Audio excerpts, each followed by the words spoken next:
Imagine a line more than 22,000 miles long that cuts through some of the most remote areas of the southern hemisphere. And look what's up ahead of us! Look at this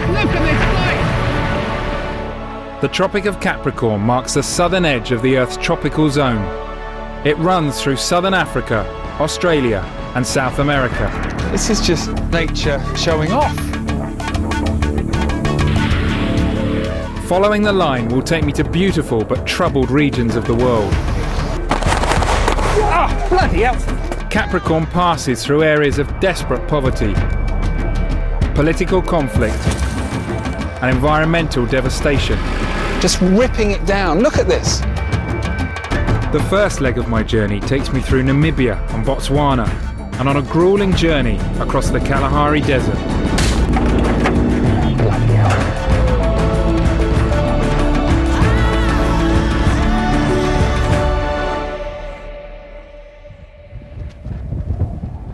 Just over there is where the Tropic of Capricorn hits Africa. This is the start of my journey around the world, following the line that marks the southern border of the tropics. This is Namibia, on the west coast of southern Africa. 20 years ago, this country was ruled by apartheid South Africa. Now it wants to present a very different face to the world. Namibia is becoming a top destination for adventure travel, and young entrepreneurs are harnessing some of the world's biggest sand dunes for the latest sports craze, sandboarding. How are you? Thank you, how are you doing? Okay. Good, thanks. This looks a bit steep. Yes, this is the bunny slope. The bunny The slope. baby one, Baby yeah. slope. The bigger ones we have to go a bit higher still. I'll just try and stay on it, okay? No problem, yeah. But that's the high-tech speed machine. That's the fastest on the dune, yeah. No need for expensive equipment. I'm trusting my safety to a piece of hardboard. How fast can you go on the board? The fastest you can go is about 75 to 80 kilometers an hour. 75 To 80 k's, yeah, definitely. Make sure you keep the front of the board up all the time. As soon as you put your hands down, sand's gonna come in your face. Not so pleasant. Not good. So keep them all closed, yeah? Okay. What do I have to do? Faced with this terrifying slope, I forgot everything I'd just learnt.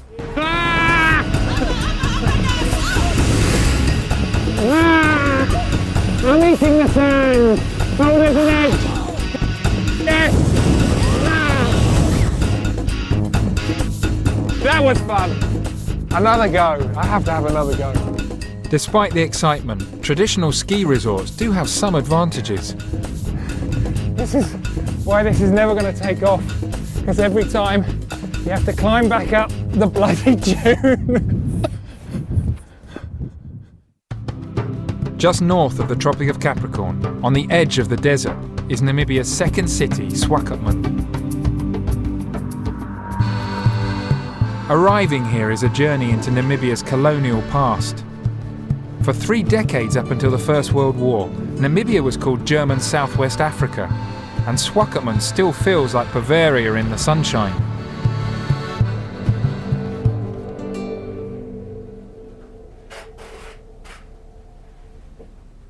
Just in an antique shop just near the supermarket, which has a pretty varied selection of German memorabilia, and some of it's even Namibian. The Germans ruled the country for just over 30 years, and more than 60,000 Germans visit Namibia each year. This tourist shop had a curious line in souvenirs.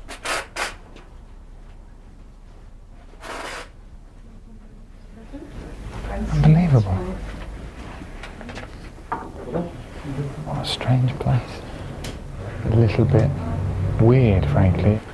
It's a strange mix of memorabilia in this shop. They've got stuff from the Second Reich, the Third Reich even, copies of Mein Kampf and little photos of a smiling Hitler, and then they've got flags of Namibia. Sort of in celebration of the modern country. It just seems a weird conflict or contrast between the old Germany and the new Namibia.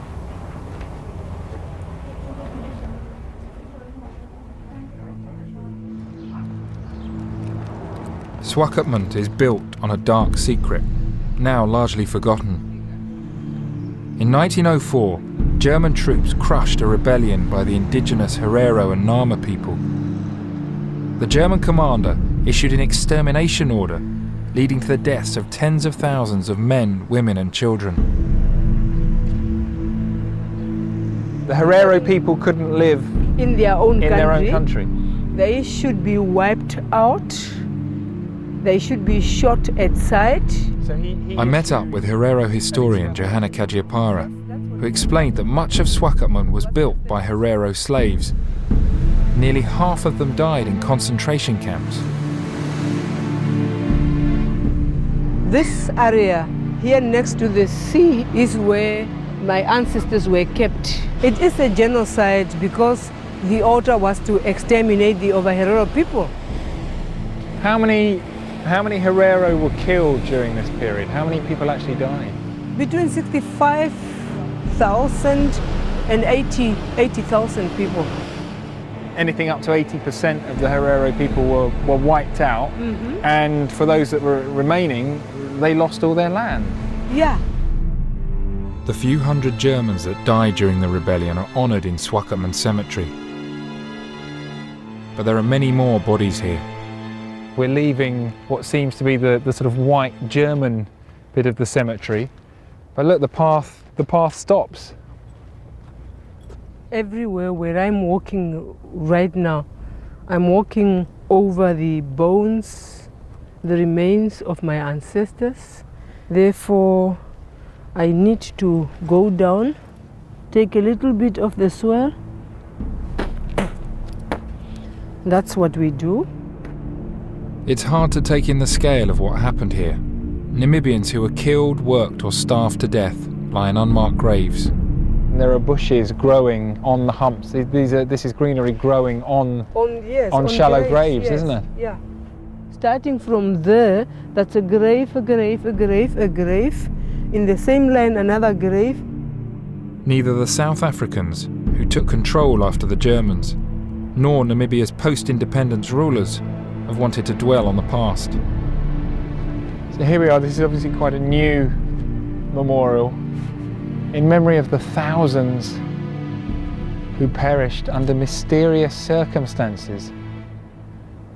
Doesn't really seem to be much mystery to me about the circumstances. People were worked to death or killed. It is as if the Germans have practiced on us before they did that to the Jewish people. The Herero massacre was the first genocide of the 20th century. It was finally acknowledged by the German government in 2004.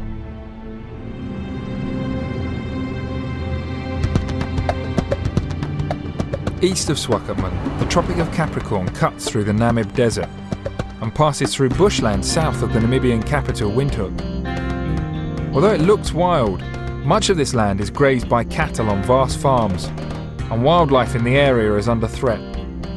Farmers here often shoot cheetahs who prey on their livestock. French conservationist Olivier Houlet is trying to protect the big cats. Locals call him Catman.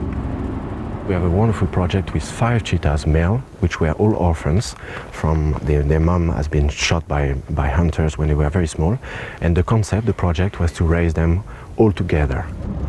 The 5 rescued cheetahs now live wild on a protected area of Olivier's land. When will you be releasing them? So we hope beginning of next year. But the very, very important job before that is to survey the place by plane and to make calculation of how many preys, what kind of environment is it, how many cheetahs are already there. All check the balance is right. The cheetahs are being reintegrated into the wild and can kill for themselves, but for the moment Olivier supplements their diet. So while I was busy taking photographs, Oliver was whipping out a huge slab of meat. The very first step to be as close as possible from nature would be to give them exactly what they would have if they would be free. So when we feed them, we only give them game meat. We will have to be a little patient. I'm going to spread some meat around. But if they hunt something, if they put down a kudu today or any kind of animal, then we might have to walk and look for them in that case. What's if they've already eaten? They won't want your bit of meat. The idea was to leave the meat for the cheetahs and then retreat to a safe distance. Here they come. No. Yeah. Oh my God, that's not supposed to be like that. Come. Quick. What the f? They're all here. They're all here. Get in the Okay, car, quickly. so maybe a little bit quickly. We were surrounded by hungry cheetahs. They're being quite serious. They are wild guys. They are able to hunt and kill for themselves. And it's all about now body language and no fear at all. God, there's all 5 of them. Look at them. I mean, these are really cool creatures.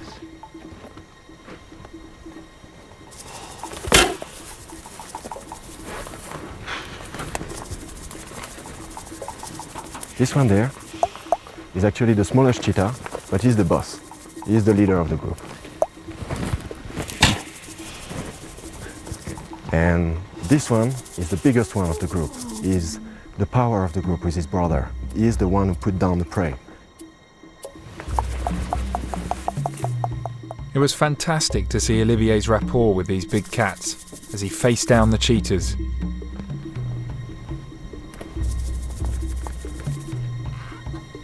Everything's fine now.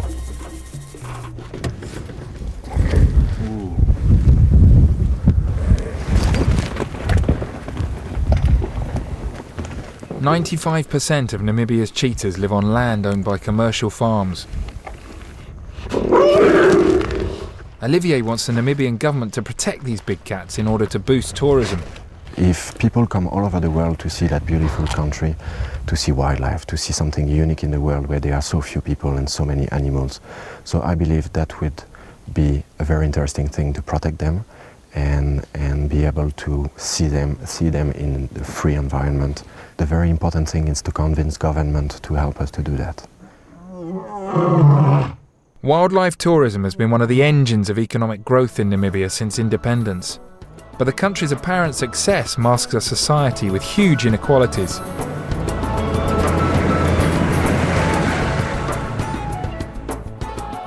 As we zigzagged along Capricorn, I wanted to find out more, so we headed for the big city, driving 70 miles north of the line to the Namibian capital, Windhoek. After the tranquility of the bush, arriving in Windhoek at night was something of a shock. One thing that struck me about the capital was the number of young women on the streets. Let's keep driving along. I'm going to give them a heart attack. Every time the car stopped at a traffic light, we were approached. Wow. There are no official figures for the number of sex workers in Namibia. Critics say the government doesn't want to admit they exist. But with HIV/AIDS affecting a quarter of the population, it's a dangerous profession. There's a lot of girls working out here, and the risks they're taking are quite extraordinary. Take a left up here, back to the road outside our hotel. Mm-hmm. Yeah, please, mate.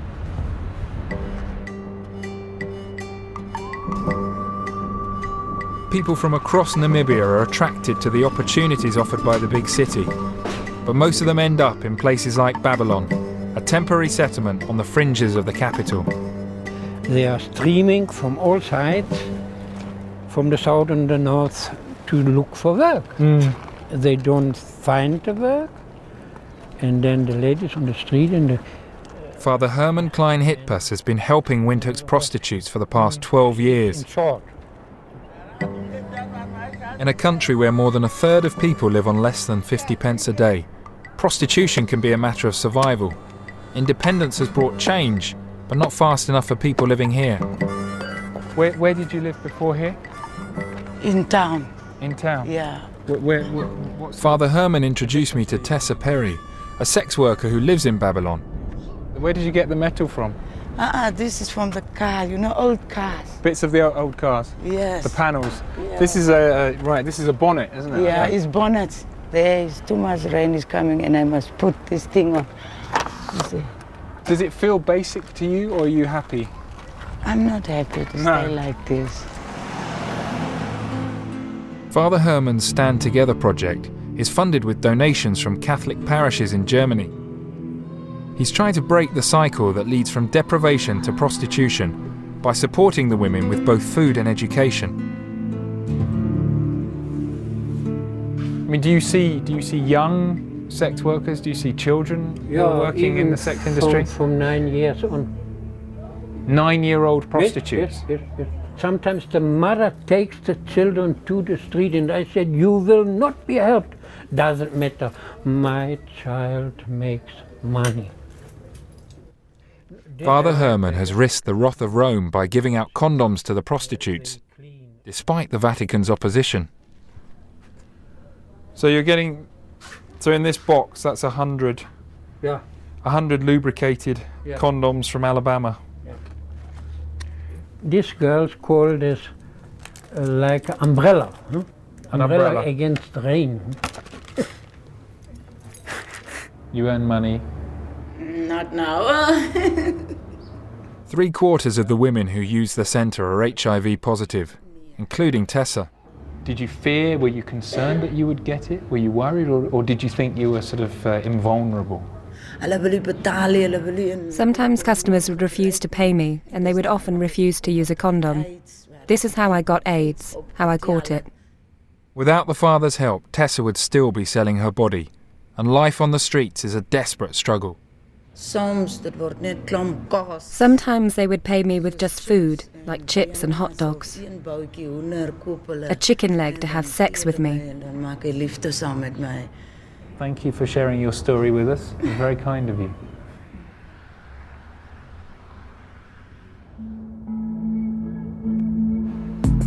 While there is an emerging black middle class in Windhoek, for many Namibians, living standards have changed little since independence from apartheid South Africa in 1990.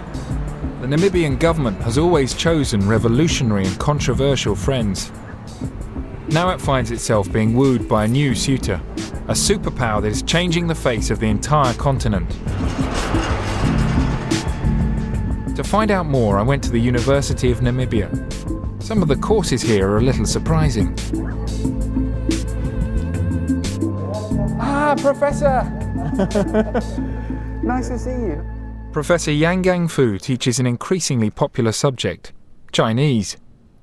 Now we have 6 Chinese sentences. Just look at them to see which sentence which you can put into English. Who can try? Okay. Jing Jing, please come in. Okay. Jing He Cha. Please have tea. Oh, here is tea. 很好，很好，很好 means perfect, very good. 我是你们的汉语老师。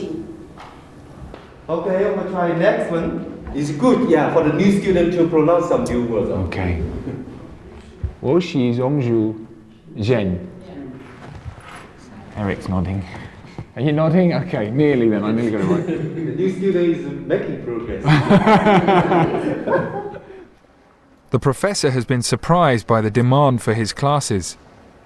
Why do you think that Namibians are wanting to learn Chinese? Actually, I also asked them such a question. They said Chinese because Chinese language is getting very, very important because of the Chinese is economic power. As I often call it, Chinese is going to be the money language. In the last few years, China has arrived in Africa, exploiting the continent's vast natural resources. And Africa is also a huge market for cheap Chinese goods. In Windhoek, Chinese businessmen have been making a tidy profit. The professor took me to meet some of them. And some noodle, jellyfish. So we've got sausage, pig ear and jellyfish. Jellyfish are quite chewy as well. It's all quite chewy, yeah, but it's delicious. Yeah, I say about a couple of years. My hosts were determined to show me a good time. That is an extraordinary colour. Is this very strong? Quite strong. The only lettering I can understand here is 46%. Yeah. Cheers, everybody. Cheers. Oh, great. Oh, you're going to fill up again. Okay. Simon, let's play a little game now. Nothing? I got it? Drink. 20. 20. Got it. Drink. I'm very confused. Anything that involves more than 3 numbers, I get very confused by. I was struggling to hold on to the purpose of my visit. Mr. Lin, the Chairman of the Commerce, Chinese Commerce. Yeah, Chairman of Commerce. He's going to have a serious conversation about China's investment in Namibia, or are we going to play a drinking game? You see, Chinese people have a habit of before, if you don't drink, they won't talk nothing to you. He's not going to say anything. Yeah, so the thing is that you have to drink. I haven't heard that story before. 1, 2, 3. 1, 2, 3. Ah! I feel very relaxed. Thank you, Mr. Lee. Thank you, Mr. Lee. Defeated by this dose of hospitality, it was time to continue my journey along the Tropic of Capricorn. But I was determined to see for myself the extent of the new Chinese influence in Africa. 50 miles outside Windhoek, I discovered a factory with Chinese managers overseeing Namibian workers who are turning the desert sand into bricks. Hi Daniel, Simon. Okay. Nice to meet you. Luckily they had an interpreter. So those guys, they cannot speak English. So the Chinese embassy asked me to come here. You have to help them with those guys to coordinate with the local people. Facilitating, acting as the intermediary. Yeah. And are you enjoying the work? Yeah, I'm enjoying Namibia very much. Trade between China and Africa is now worth a staggering £30 billion a year. Chinese firms are building roads, dams and power stations across the continent. An estimated 750,000 Chinese now live or work in Africa. You've been here how long? 2 years now. 2 years? Yeah, 2 years. And where in China did you come from? My hometown is close to Hong Kong. So down in the south? Yeah, down south. You should be used to the heat. Huh? You should be used to the heat then. Of course, yeah, you can see my skin is totally dark now. And are these bricks for export, or are they for Namibia?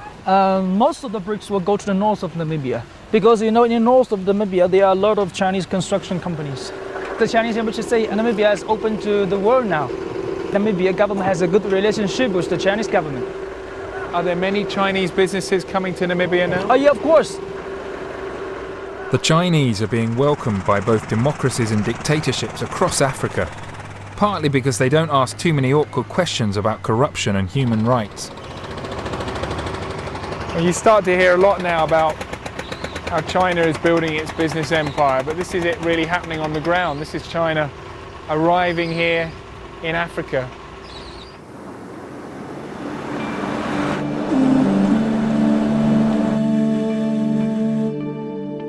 On the surface, democratic Namibia defies many African stereotypes of war and famine. New investment and tourism seem to offer hope. But the country's violent history has left its mark on the land and its people, as I was about to see at first hand. Near the border with Botswana, the Tropic of Capricorn passes a small settlement called Aminuis, on the edge of the Kalahari Desert. Following the massacre at the hands of the Germans early last century, some of the Herero survivors were forced onto this rough, infertile land no one else wanted. Today, they eke out a living by farming cattle. Every morning, the elders perform the ritual of the holy fire, communing with their ancestors about all aspects of their lives. If you bought a new car, you just come here, they slaughter a sheep or a goat, and then if you buy a new car? Yeah. For us, if you buy a new car, then I have to take my car home. My grandfather will now talk to his ancestor saying that this is Peter Hein, the boy went for studies, he bought a car, and this is... Bless the car. Yeah. Peter Hein Uakiza Kazapua is a Herero guide who lives in Windhoek, but his family have a farm near here. He explained how the women light the holy fire in the most sacred place on the farm, next to the cattle corral. Does this still mean something to you, even though you're now a wealthy city boy? Yeah, I believe in this holy fire. It's really something that I strongly believe in. Okay, she's now finished, she will go back now, and then the old man will come out. He goes and sits by it after she started it? Yeah. Despite their history of violence at the hands of the colonial power, Herero women wear a style of European clothing from the 19th century. And when the village elder emerged, I was astonished to see him wearing a colonial military uniform. You need to take your hat off as well? Yes, do. Is the uniform worn in commemoration of what the Germans did to the Herero people? Mm-hmm. It reminds us of what they did to the Herero. The Herero assimilated military dress into their culture, partly as a way of remembering the war with Germany. For them, the holy fire is more than a method of communicating with dead relatives. It also has magical power. If the children get sick, we come to the holy fire. And through it, we talk to our ancestors. And if there are no other problems, the fire can heal.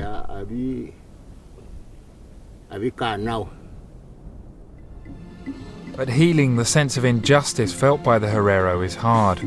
Despite independence, many Hereros still live in these infertile areas of Namibia, while descendants of their white oppressors still own the best land. Peter Hain took me out to round up the family cattle. True natural, eh? With such poor quality land, the cattle must graze over a huge area. The sun was beginning to set by the time we spotted the cows. There's one over there, there's two over there.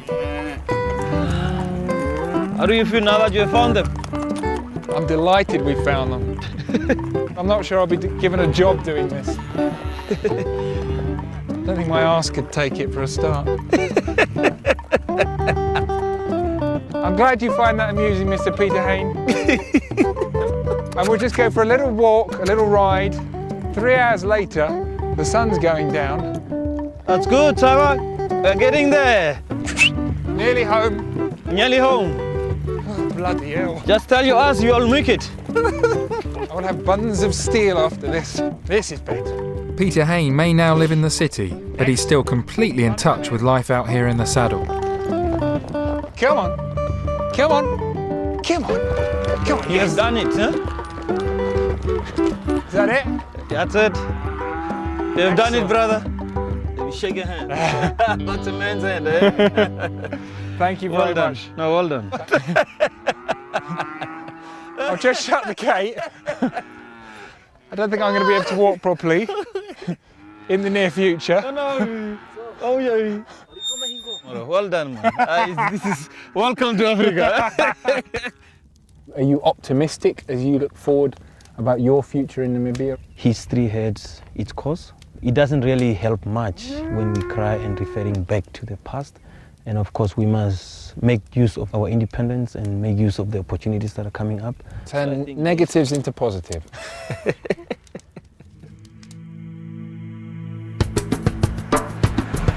It was time to leave Namibia and follow the tropic across the Kalahari to Botswana.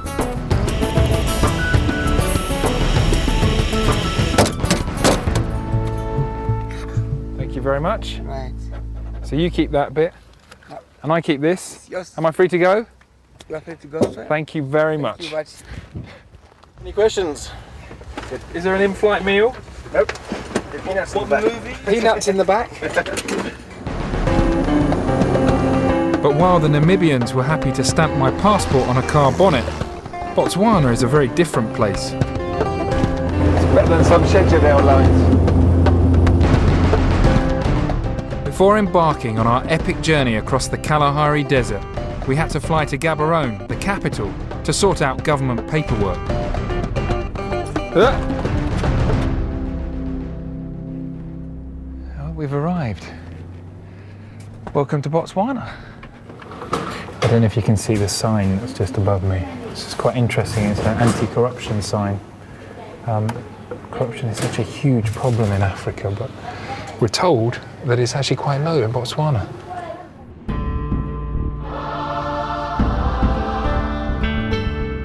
Botswana is rated as the least corrupt country on the continent. In Africa, wealth from natural resources has too often left the country or lined the pockets of the ruling class. But here in Botswana, there has been a huge investment in public buildings and infrastructure. The secret to this success can be found here, at the headquarters of mining company Debswana. A third of this former British colony's wealth comes from a girl's best friend, diamonds. Where are the biggest diamonds on this floor? Biggest diamond on this floor. I met Dust, who works on one of the sorting floors. These are the +8. Plus 8 carats. Let's do the count first. Let's Okay. see, there's 2, 4, 6. There's no dispute on the number, is there? I haven't taken any. You haven't touched them anyway. My hands are here, right? A person could get tempted in here.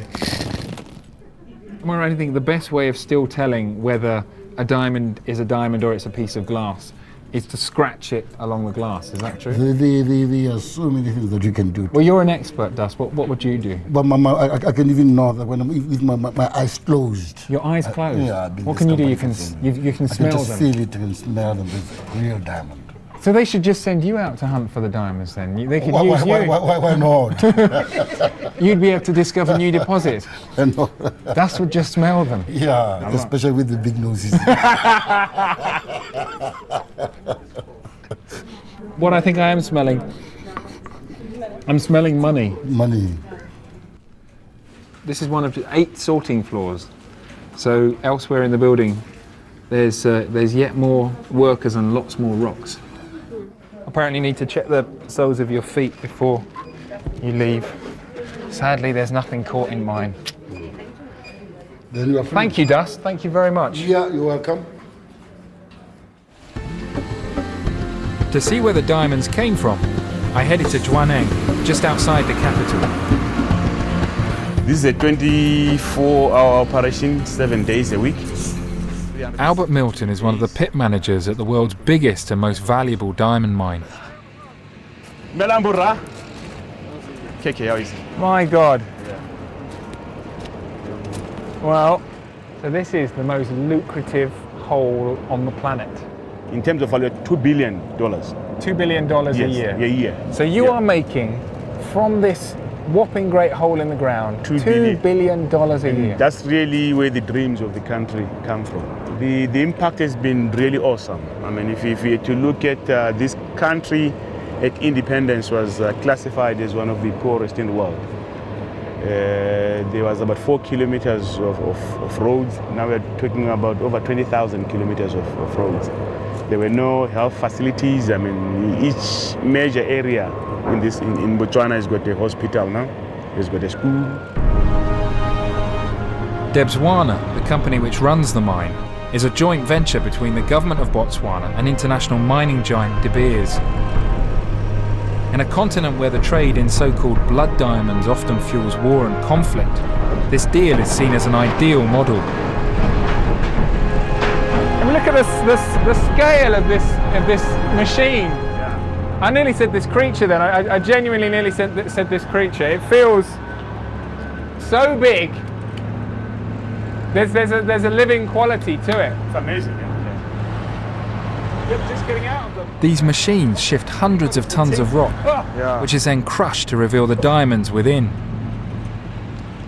This is the kimberlite rock that is the parent rock to the diamonds. The parent? Yeah. That's so within this rock? Within this rock, there's a likelihood that there's a diamond. And, oh, bring it down! This is the rock you love, basically. This is the rock that makes this country sparkle. What about that? But in the late 90s, the mine faced catastrophe. Southern Africa's HIV epidemic started to decimate the workforce. With almost 40% of the population of Botswana carrying the virus, Debswana moved to protect its workers by investing heavily in healthcare. This is the clinic, and even as we're walking up to the clinic, we're finding a lot of people hiding their faces.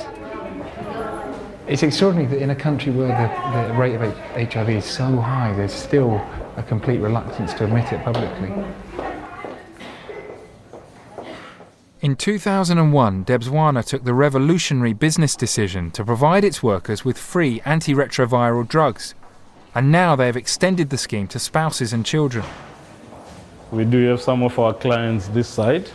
These are clients? Yes, yeah. Hello, everybody. Access their medication. So these are clients coming in to receive medication? Yeah, that's the pharmacy.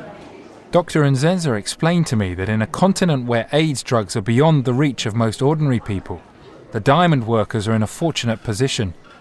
but clearly Botswana is not acting out of charity. For a company to start offering retrovirals to their employees, it seems quite unusual to me. Yeah, I mean, first and foremost, the company has to be able to survive, and the operation has to be actually viable. And for it to be viable, it needs to have a fit workforce, which is one of the things which really drove it. Following the lead of Botswana, the Botswanan government has now extended the free treatment scheme to all public sector workers.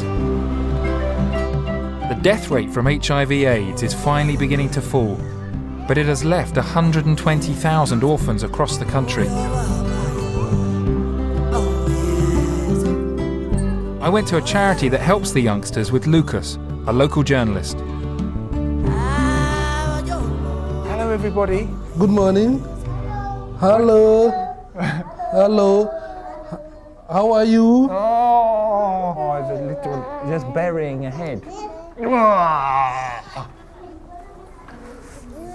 What's the name of this one? Diffo. Diffo. Diffo! You're going to shake hands with Lucas?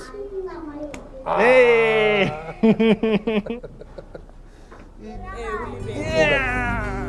SOS Children's Village teaches the orphans alongside kids from local families. The orphans live in houses which try and recreate the atmosphere of a family home of up to 12 children, with a mother figure in charge. In the morning, I bath them and make them breakfast. I encourage the older ones to become independent, showing them how to make their beds and how to wash themselves.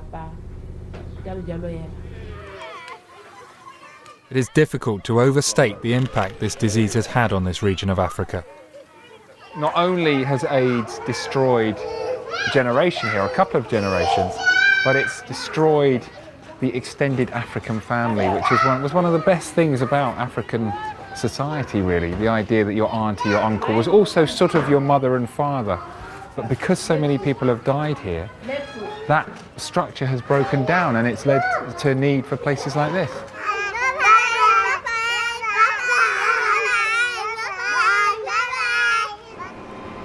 Botswana's wealth has funded an extensive new road system. But sometimes the old Africa can get in the way of progress. You saw there was nearly an accident just then. And if you're driving down the road here at night and there's a group of black cows, I believe the collective noun is a herd, you're not going to see them and you go crashing into them with inevitable consequences for them and the vehicles. To combat a frightening toll of road deaths, the government has come up with a solution. Hello, sir. Hello. Hello, sir.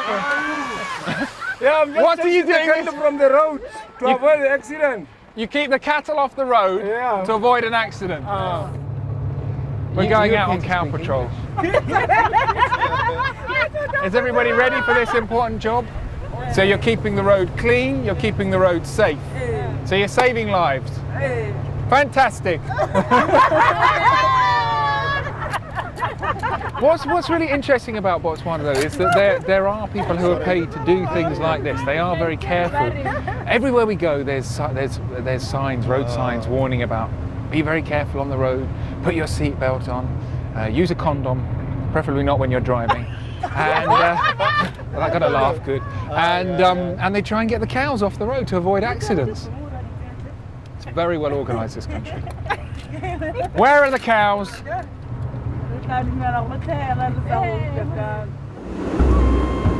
Botswana might be well run, but it's not without its major controversies. It was time to head for the Kalahari. Botswana is more than twice the size of Britain and is dominated by the vast expanse of the Kalahari Desert.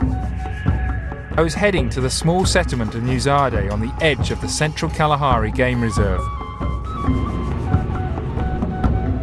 The Kalahari Bushmen, or Sand People, have lived in this desert for more than 30,000 years.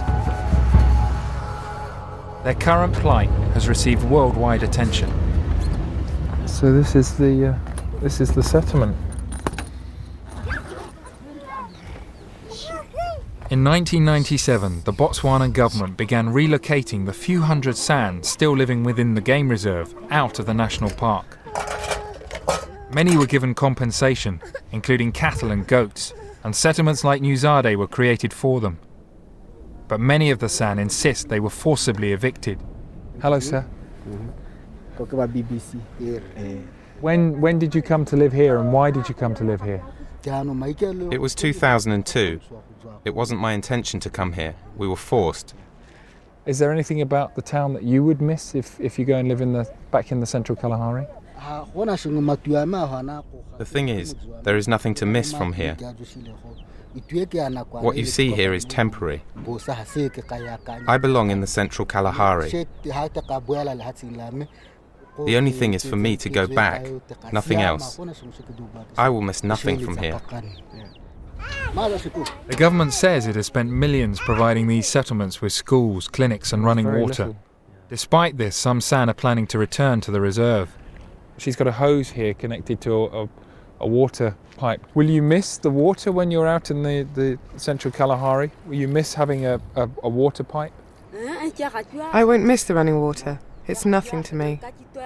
All I need is my ancestral home. There has been a vocal international campaign to allow a return to the Central Kalahari Game Reserve. At the forefront is Roy Sesana, who has travelled the world raising the profile of the San. What are some of the problems that the San are experiencing now they've been put in settlements like this?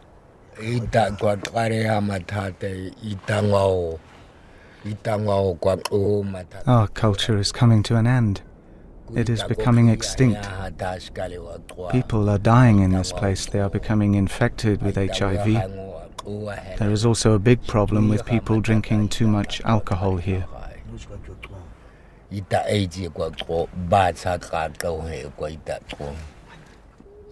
With backing from international charities, Sesana and his group launched a legal challenge against the Botswanan government. In late 2006, in a landmark ruling, the Botswanan High Court decided the eviction of the San had been unlawful. You won a big court victory just a few months ago. Did you celebrate that? Do you think you've won your battle now against the government? We're not celebrating yet. The courts made the right decision about our eviction, but they have not forced the government to take us back. They brought us here in trucks. It is a long way for us to return, so we will celebrate when they send trucks to take us back. While many San are staying in these depressing settlements, others have begun returning to their ancient homeland in the central Kalahari. This family has loaded everything they have onto a truck lent to them by a charity. They could not make it otherwise. We were planning to wait for them to leave, and we were going to leave at the same time as them. But we're crossing the Kalahari Desert, and there are risks involved in that, and we can't really wait around any longer. So we're going to have to leave and either see them on the journey or, well, maybe we'll see them on the journey, maybe we won't. Bye-bye. Bye-bye. See you soon. Bye. We set off hoping to meet up with them again. In front of us lay a long journey through shifting sand, extreme temperatures and wild animals to reach the sand village of Metsia Manong. This is perhaps the most exciting bit of the journey for me so far. We're doing, we're going on quite an epic adventure. We're crossing the Kalahari Desert. We had to travel with everything we might need to survive in the desert. Food, water and fuel. And most important, Tim Race, an experienced desert guide. Are we in a bit of a rush, Tim? We do have a little bit of time constraints. Time constraint? Is that because we also might run out of supplies along the way? Not just the supplies, it's the petrol. Do you mean there's no petrol station in the Kalahari? Right, no. I can see this is going to be a tough journey.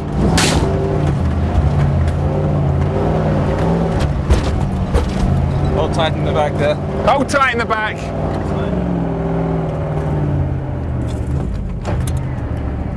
The sand is really sucking us. We're not going to make it. Joe, needs you to come back, I think. Well, we've only gone about 10 miles. This is going to be a bloody long journey. The treacherous terrain made 2 cars essential. If one was stuck, the other could pull it out. The constant stops meant we were only averaging 10 miles an hour. Now we've got 2 vehicles, so just think how hard it's going to be for the people behind. We never saw the San family from New Zade again. We assumed they broke down or had to turn back, and it was taking us much longer than planned.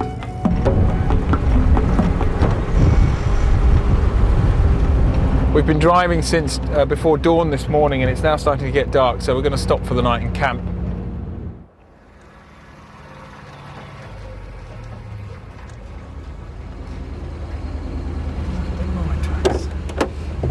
Oh, this is nice. Okay, 1, 2, 3, up we go. To the inside hole, huh? Yeah. Job done. Tim, this seems to be made of fairly strong material. Is there a reason for that?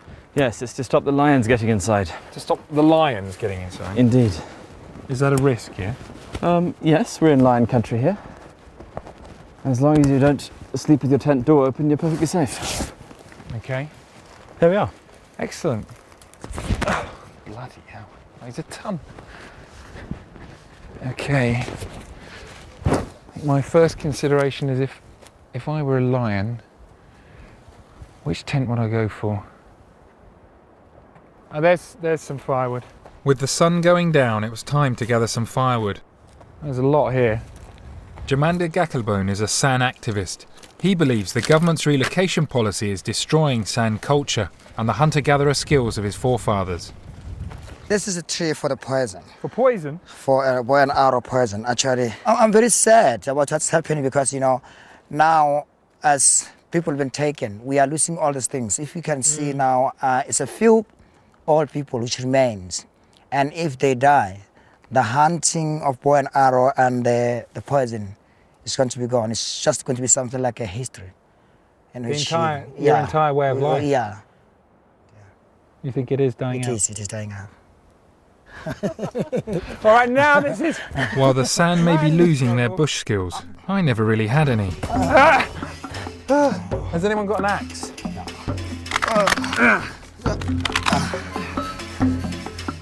I think we should have gone for a different bit of tree. That'll keep us warm tonight. We'll be able to cook with that. Why do you think the Botswana government wanted the people of the Kalahari out of the desert? What they say is that they want to develop us. That's what they say. They want us to be like each and every Botswana, and which is wrong. We are Botswana, yes, we agree with that. So what's wrong with us inside the Kalahari and being Botswana? Jamanda believes the Botswanan government has an ulterior motive for wanting the San out of the central Kalahari. Diamonds. In 2002, at the time when the government was giving more pressure to us, if you look to the license which were given to the companies, mineral companies, was growing very high. The government itself talking to us, telling our parents to move because of diamonds. The government has denied this, but agrees there has been exploration in the area. They say the resettlement policy is designed to provide more modern health and education services for the San. During the night, the temperature in the desert plummets.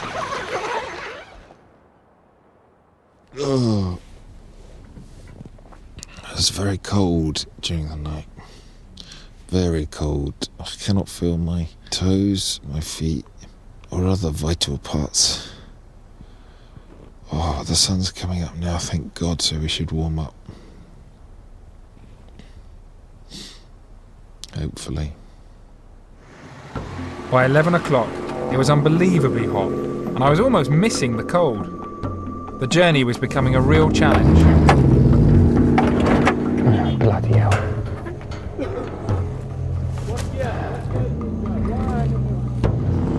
I mean, this rate, we're going to be hard pushed to make it to the sand settlement. And if we get to a bit that we can't pull ourselves out of, then we're going to have to go back, which would be devastating. Oh, Joey! Oh, Joey!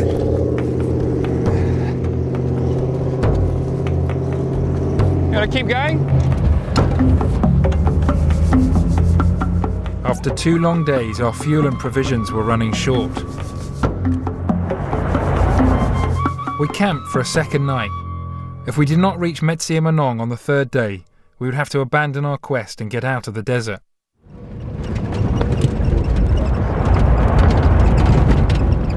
But the next morning, we finally made it.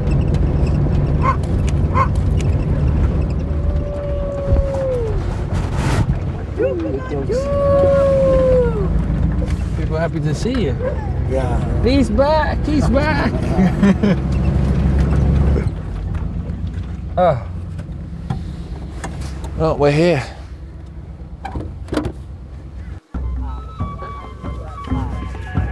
There were a few dozen people in the village. With their second-hand Western clothes, they did not fulfill the conventional image of hunter-gathering Bushmen. What's the traditional greeting?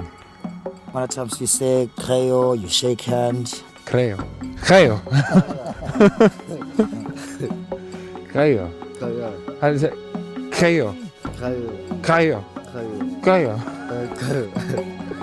There is no electricity or running water here, and it is days from any shops or hospitals. So why did they leave the government camps?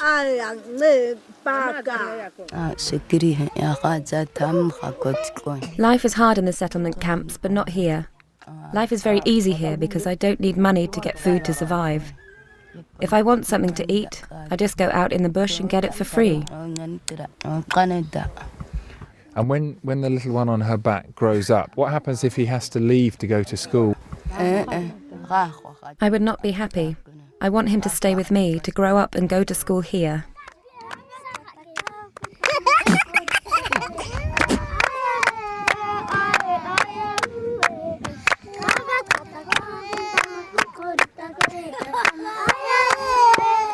They're endlessly entertaining, actually, but as all kids are around the world. But some of their bellies are a bit swollen, which is a possible sign of, well, malnutrition, basically. Since the Central Kalahari became a wildlife reserve, the government has banned the San from hunting wild game. They are not allowed to keep livestock either because of suggestions that cattle spread disease in the reserve.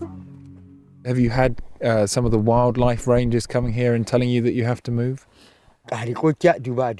Yes, there's been a lot of hassle and harassment by the government officials. They've taken away my goats and my donkeys too.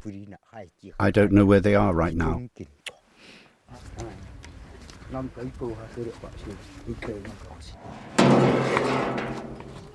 It must be incredibly hard to keep crops alive out here. Ooh, that's a pretty good collection. So these are the melons. Yeah. What about other foods? Have you been able to gather all the foods that you've needed this winter? My life is difficult since my goats were taken, and it's very bad because I used to get milk from those goats. Sometimes I would kill one for meat because we are not allowed to hunt the antelopes or other wildlife anymore. It sounds to me as though you just want the government to leave you alone. The government is troubling us. With all my heart, I want them to leave us in peace. The government denies there has been harassment and says it is just trying to help the San into the 21st century. Raising goats and donkeys is a far cry from the hunter-gatherer existence which made the Bushmen so famous. But in truth, Bushman life changed long before the evictions. Yet there is a genuine connection between these people and this land. It's been a hell of a journey to get here over the last few days. But now to finally see where these people are living, there's something quite beautiful about it. It's a very simple way of life. I'm not romanticising it, it's very hard. They don't always have enough to eat, and during the winter like now it's bloody cold, but these people have chosen this way of life. This is what they want. They've seen the alternatives and they don't like it. They want to be here.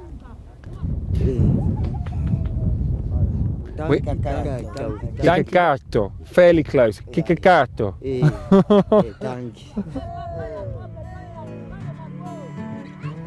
Bye bye. Bye bye. This is always the hardest bit. The roads improved as we drove south and east away from the sand village. Many miles later, on the eastern edge of the Kalahari, we passed another government settlement with its school and clinic. But many of the San weren't using the brick homes provided for them, choosing instead to live in traditional huts. A day later, after a long and sweaty journey, I was glad to see we were just a few hundred metres off course. We're standing next to a sign that says Tropic of Capricorn, and somebody's added in a little R, which is quite cute, really. Look at that. Somebody's added it in with a bit of sellotape. After a welcome shower and shave, I finally met up again with Botswanan journalist Lucas. Lucas! Simon, how are you? I'm all right. How are you, sir? And I'm fine. I believe you survived the desert. We survived the desert, and we've made it here, and it's lovely to see you. Good to see you. Welcome back. In sub-Saharan Africa, there are dozens of traditional healers for every doctor. Lucas had arranged for me to see a healer and fortune teller who could predict what lay ahead on my journey. It is. For a price, of course. So that's the fee for our consultation. Yeah, okay, yeah. That's okay. So what did she have to say about my journey following the tropic?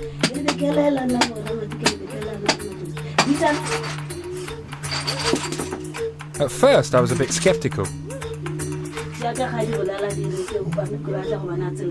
The bones tell us you're a travelling person.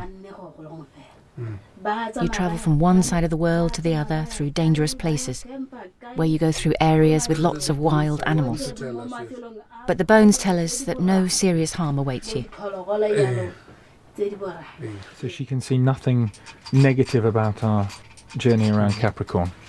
No, the bones are not tin. Well, that's good news. In Botswana, the government is now incorporating traditional healers into the health service, training them to recognise serious illnesses and refer people to medical doctors. I think she wants to show us her... Yeah. She's showing that she's certified to practice in this country. Registered as a traditional healer? Yeah. I welcome traditional doctors being incorporated into the health system. Before this happened, trained doctors didn't like to be associated with us. The healer was a vivid example of how tradition and the modern world can be successfully combined. Capricorn had shown me sides of Africa we rarely see. Following the Tropic of Capricorn had already taken me on an epic journey, and the next leg promised to be even more spectacular. Here we go. It's a dusty little border post, isn't it? Yeah. Well, here we are. This is the international border between Botswana and South Africa. This is the end of my journey across Namibia and Botswana. Ahead of me is South Africa, Mozambique, and the beautiful island of Madagascar.